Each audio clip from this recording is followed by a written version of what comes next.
Hi, I lost a six-figure client to an agency with work way average when compared to mine because maybe they had a prettier, faster website, they had better looking LinkedIn, and basically way more noise. I, on the other hand, had more results, better strategy, and 5 years of proven track record of growing brands. But guess who got the deal?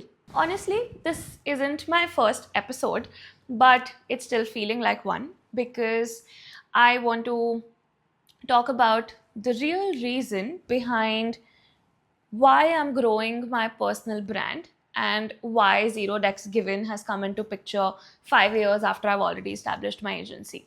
So, hi, I am Astha. I am the CEO and co founder at Ujinli Hub and self proclaimed creative director as well. So, today I am going to talk to you about what is it that I'm really building here, what exactly are you signing up for by watching this episode, and what does it take to build a personal brand that can stand out from the crowd even if you're starting in 2025. Okay, for those of you new here, should know that I love storytelling. Not just the art of it, not just the motive behind it, but basically I love talking and I love sharing my experiences. And also because I wholeheartedly believe that I owe my experiences a lot. So whenever I'm talking, whenever I'm sharing some insights, you will find me giving examples or just bringing up a story or two in the middle from how it's been so far for me. Okay, to start this off as well, I want to start with a story. To be precise, taking you back to 1st of July 2025, because that was the day that I decided that we are going to do this. We are going to change the way I am perceived in this particular world. So I'm not new to the world. I've had years of experience here, but what is going to change is how I put myself out. So far, it's not been bad or anything. It's been pretty great. Um, I've got a good company that I'm building. I've got an amazing bunch of people as my team. But what I want to change about all of this is I want to stop doing those massive cold outreach campaigns because I'm sick of it. And like my co founder and I have had this talk so many times in the past, and I am someone who does, handle the client side of things front and center. But you know what? I will still continue to handle it, but in my own way because it's so tiring. Like, I'm being very honest. I'm tired as a consumer. I'm tired as a business owner. I am just tired of looking at how different people, and sorry to say, but I do mean a lot of decision makers and founders as well, the way they treat other agency founders looking out for work.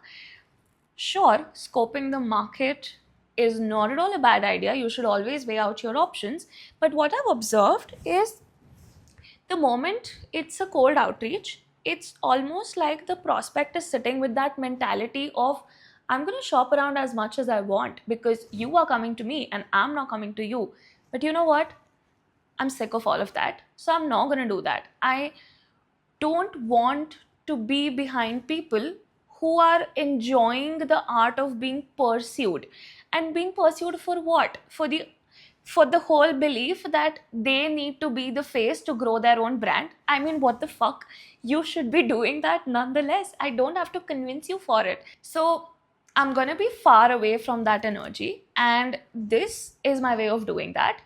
Why the name Zero Dex Given is because, well, I want to give zero decks to fetch businesses, to fetch clients. I don't want to give any fucks kind of mentality because I want to work with people who are passionate about growing their own brand, and I want to partner up with them. I want to collaborate with them, come up with great ideas, come up with strategies, have our own, highs and lows, and end up with something so brilliant that you feel content at the end of the day. And that is what this journey is about. And that is why I'm building my personal brand now. Yes, we are back with our iPad. Um, okay, I am going to show you something that is probably going to piss you off. Okay, this is what we are drawing. This is our x axis, which is nothing but the volume, and this is our y axis, which is competence. Now, in the real world, this is how it actually works. That is, the loudest person gets the most opportunities. Not necessarily the most qualified, not necessarily the one with years of experience, but the loudest. I know, before you say it, it's depressing, but it is the reality, and it's high time we accept it. And it's not something that I'm just speaking out of the blue because now I've become like, I don't know, a guru in personal branding or something. No, I'm really not. And that is not what I'm trying to be either. But the thing is that over these years, I've had so many clients come to me, and one of their complaints has been about how the previous agency that they worked with was not good enough. So this is what has happened. They have worked with another agency, and I don't mean like years ago or something, but I mean something like they picked another agency while my agency was in the running before as well. And the reason for that, because the other brand that they were talking about maybe had a slicker looking website, maybe had a better personal brand in the making within the mix.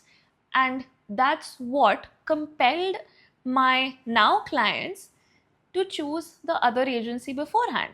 So, as a result, what has happened is my client is here now. They have delayed their progress by months because they chose the louder option first. And here I am with better service, with a lot of growth stories in my bucket just waiting to be told. But me being in the corner thinking, you know what, my work will speak for itself. As much as I love that saying, as much as I would love to just be in that space, nah, it doesn't work. Let me give you a news flash. Your work doesn't speak. So you have to. And I don't mean it in a way that people should change their mentality and not go with the loudest brand. The whole thing is, you're building something so amazing. Why wouldn't you want to shout it out? Why wouldn't you want to just proclaim to the world that, hey, this is what I'm building and this is all the limelight that it deserves? I want my brand to deserve all the limelight because you know what? I've put more than 400, 500 sleepless nights into it. I've put a lot of Red Bull crates into it. I've put a lot of brainstorming, a lot of failures into it. So I want it to be loud enough.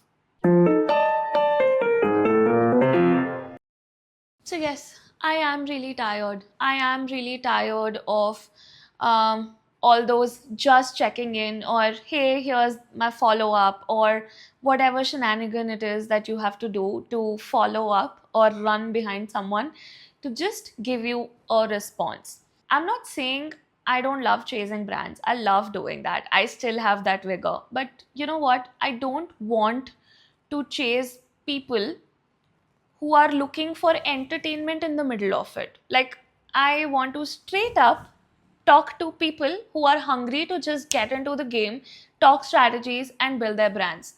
So, this is what I'm doing with building my own founder brand, which is I am cutting that particular cycle, that particular loop of me sending them an email, then me giving them a call, then me pursuing them, then me sending them some case studies, etc. I want to build an ecosystem wherein people around me already have access to all the value that I have to give.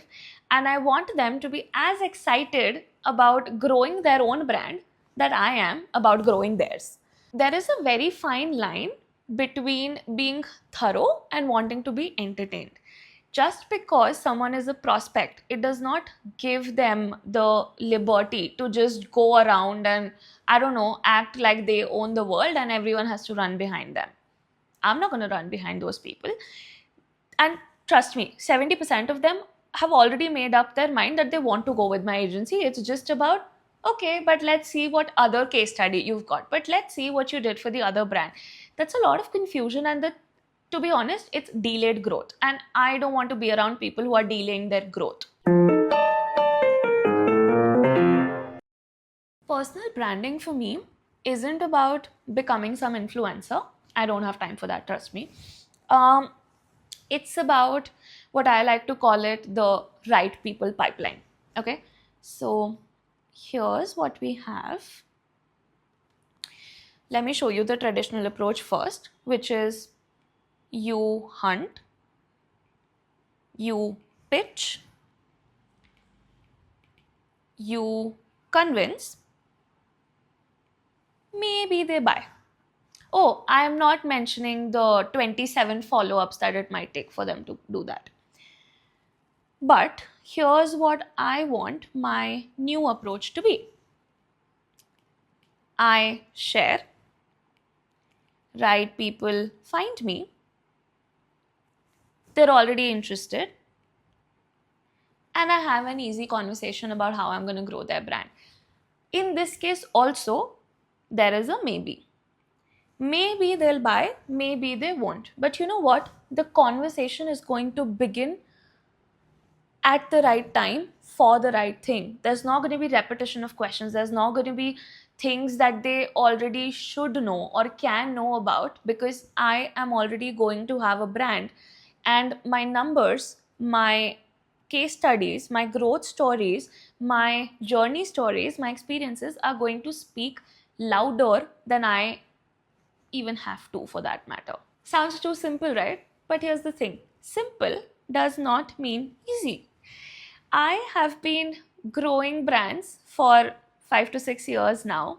So obviously, I have a lot of incredible work that I've done, a lot of failed campaigns, a lot of experiences, a lot of founder journeys that I've been a part of, a lot of relationships that I've formed over the years.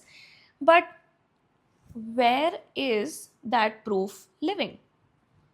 In my case studies deck, on a website as a downloadable PDF, as a lead magnet that I share with my clients, prospects from time to time. How often do you think that's being seen? I want my learning, my growth stories, my way of doing business to be out there, because it's one of my most prized possessions by this time, and I love it. I'm not saying that everyone will get to see all parts of it, because maybe when the client comes to me, I'll be at my 30th video. They're not going to have the time to go and check all my 30 videos. But point being that they should have an avenue to do it. And it's not about whether they watch your first video or first growth story that you shared. It's about what that momentum has built for you over time, because when they land on your profile, it's got to be the right time for them to be a part of the pipeline that you've built.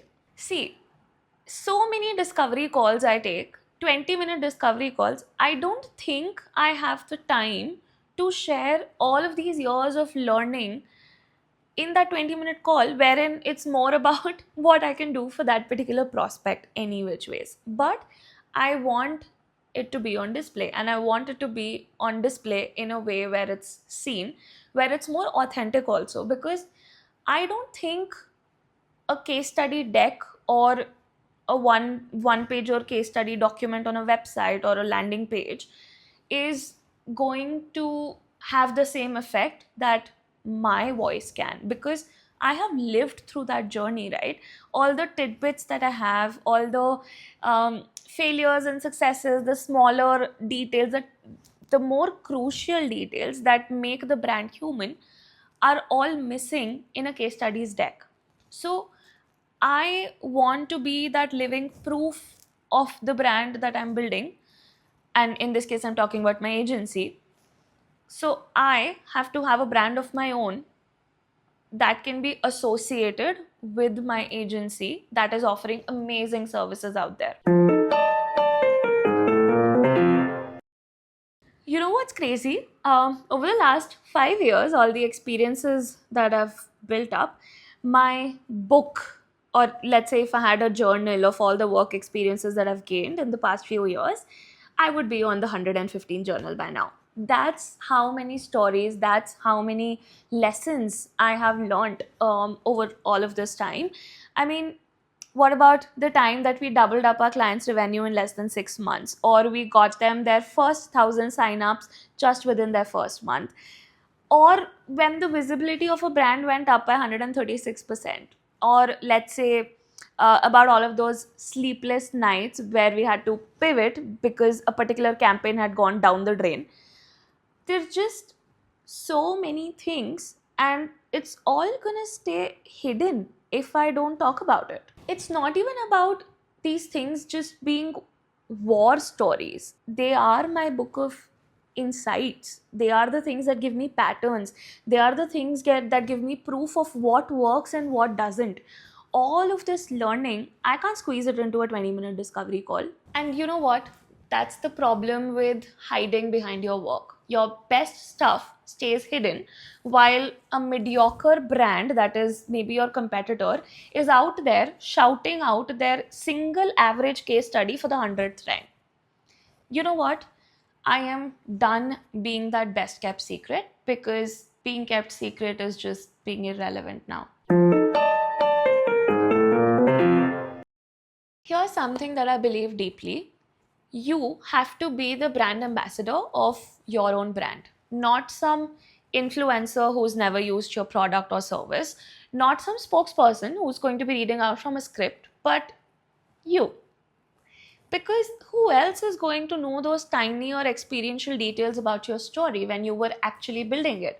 The struggles that you were going through at 3 a.m., or why you made certain decisions or pivots that you did. And how much can a person grasp if they're just to put it out for, I don't know, one single reel? And you know what? Even as a consumer, what I'm tired of? Influencer theater. Because everything's seeming so performed. Like, I want that simplicity back. I want the authenticity that actually sticks out. I want to invest in a product or a service that I actually believe in. And you know when I'm going to believe in it? When the founder shows me that they believe in their own product. So it's such a happy feeling when I see, amidst that influencer noise also that exists on Instagram or LinkedIn, that there are founders who are shouting out for their brand, who are sharing their stories. Those are the kind of people that I follow. That is exactly the kind of person that I want to become as well. And you know what? I know the tactics while I'm figuring out like the minutest details when I'm also building it. But I'm here to build other founder brands because I want to help them tell their story. Whichever founder is watching this, I just want them to know that if you are hiding, then probably your brand is hidden too. Let me show you a business case for this actually, because I'm not doing this for ego. I'm doing this for better business. When you build your personal brand strategically, you create this flywheel, okay? Your experiences become your content. Your content attracts the right people. Basically, the people who resonate with the approach that you're going with, and that leads to better conversations. Better conversations lead to better clients, and better clients lead to better experiences. And those experiences tend to become your content all over again. I basically want my clients to come to me after knowing how I think, what I do, what kind of brands I've grown, and what exactly my process of work looks like. Okay. So technically, I want my sales pipeline to start at, hey, I've been following your content. Can you tell me a little bit more about your agency? Here's where it gets interesting. I am not just here to build my personal brand. I am positioning myself to be someone who is going to help other founders build their brands. Because honestly, the same problem that I had, I know a lot of other founders who do. Great product, but no visibility. Amazing service, no audience. And incredible insights to share, but not utilizing a platform enough. And you know what happens after the founders actually figure this out? You're going to rise above the flashier competitors that you might have. The mediocre agencies or the mediocre brands that are overshadowing you because of a better presence are not going to be able to do that, because you are going to have a great service and you're going to have a great brand to market it. So I am creating a solution for myself first, but also for the other founders that I work with, because honestly, I'm really tired of watching some amazing, incredible businesses being overshadowed by mediocre ones just because they have better marketing. Honestly, that's not fair to the business or the consumer. All right, we are going to make this actionable, something that you can do right after this episode. I am going to call it the story audit. Okay? We are going to start with a blank paper, and I start with writing my 5 wins. Okay? You could fill it up with anything. Let's say one latest client win, a breakthrough moment, a system that I formalized, a problem that I solved uniquely, and 5th, project I'm most proud of. Okay, I will fill this up for me as well after this. To be honest, I've already done a rough draft for it. That's how I have this template. But I want you to fill this. Okay. After that, we're not going to just stop at this. We are going to work with what it shows. Okay. Example, let's say a breakthrough moment is going to show me how I thought differently there. Okay. My latest client win is going to give me a roadmap on a particular concept that works. Maybe I took their traffic from 20K to 60K. So my roadmap comes from there. A system that I formalized is probably going to give me something that I changed or that I modified, basically a better way to do something or a more efficient way to do this. Okay, what exactly is going to happen with all of these 5 wins? Because these are not just, I'm not talking about just growth stories here. Okay, so no need to fill all of these with just client stories, even though you might have many of them. Okay, make this a more holistic, wholesome approach and try to think about all the different things that you tackle at work and how you tackle them. So now that you've known what it shows, basically you are going to identify what is the most compelling one here. That is, from all of these stories that you've gathered, which is that one story that's going to make your right audience think, oh wow, I gotta try that approach. Okay, now the reason that I'm saying most compelling is because it's not like you shouldn't put the rest out, but you have to understand what is it that your target audience is looking at. We can delve into that in one of the later episodes more in depth, but that is what you do. And next part, which is the 4th step, which is, where am I sharing? Is it only sales calls? Is it going to be hidden in my case studies? Okay, part of my case studies, I'm going to be nice. Or nowhere. If I'm being honest, other than the client win, that is just one of the wins that we've mentioned in all the other 5, is probably the only one that is coming out, that too in a half-assed way in a case study. What about all the other wins that you've been having? Where is the platform for that? Most of you will realize that you're just sitting on this gold mine of stories and just not doing anything with it. I mean, what a waste.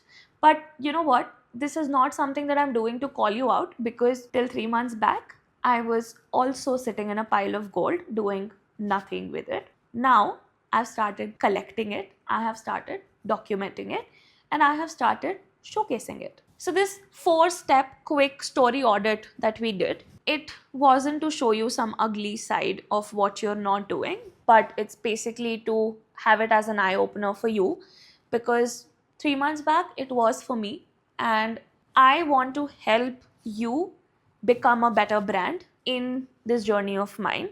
So maybe just join me here. Look, I know this is going to feel like a big shift, especially if you've been the one who is more like, let my work speak for itself. I've been there for 5 years too, so trust me, you don't have to explain yourself. But here's what I've learned, that your work isn't really speaking if nobody is able to hear it. So I'm building my founder personal brand, not because it's trendy, not because some guru on the internet has told me, but because I want authenticity and simplicity to win. I want brands to actually just voice out what they really are. And I want a world filled with lesser people who are performing authenticity. Next episode, we will dive into the different ways in which we can sort of amplify the storytelling. I'll help you with it. I have come up with a few frameworks that have been working really well for me. I have started documenting quite a few things. So, all the experiences that I've learned so far and how exactly I am unraveling this Pandora box of mine, which has these, I don't know, great case studies collecting dust. But until then, just try out the brand story audit that I spoke of, and you might just surprise yourself. But yeah, until next time. Oh, and yeah, just remember, your story is not going to tell itself.